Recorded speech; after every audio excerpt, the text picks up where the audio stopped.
আসসালামু আলাইকুম। আজ দেখাবো চিড়া ভাজা। আমি এখানে একটু তেল নিয়েছি, একটু বেশি পরিমাণে তেল নিয়েছি, আর 250 গ্রাম এখানে চিড়া দিয়েছি।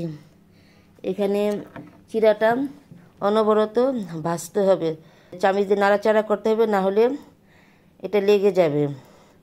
এটা একটু ব্রাউন কালার হলে, কালারটা একটু হালকা একটু লাল হলে বাস এটা আমি নামিয়ে ফেলবো। একটু মোচমোচা হবে চিড়াটা, খেতে কিন্তু খুব সুস্বাদু। আপনারা বিকালের নাস্তা হিসাবে এটা খেতে পারেন, চায়ের সাথে এটা খুব ভালো লাগে।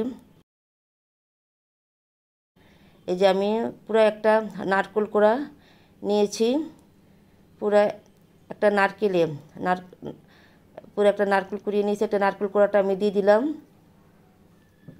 আর প্রায় 6 টেবিল চামচ আমি চিনি দিয়েছি।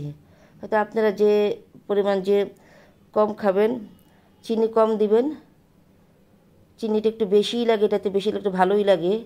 আর আমি তেলটা দিয়ে কিন্তু চিড়াটা ভেজেছি, আপনারা ঘি দিয়েও ভাজতে পারেন। আজকে ঘরে ঘি ছিল না, তাই সাদা তেল দিয়ে ভেজেছি।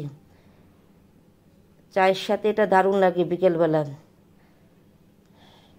বৃষ্টির দিনে চায়ের সাথে খুব মজা লাগে। আপনারা এভাবে এটা বানিয়ে খাবেন, খুব ভালো লাগবে। এভাবে একটু নারকেল দিয়ে চিনি দিয়ে এভাবে একটু মেখে নেবেন,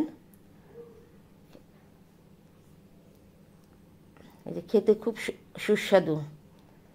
চিড়াটা এভাবে ভেজে আপনারা খাবেন, খুব ভালো লাগবে খেতে। ধন্যবাদ।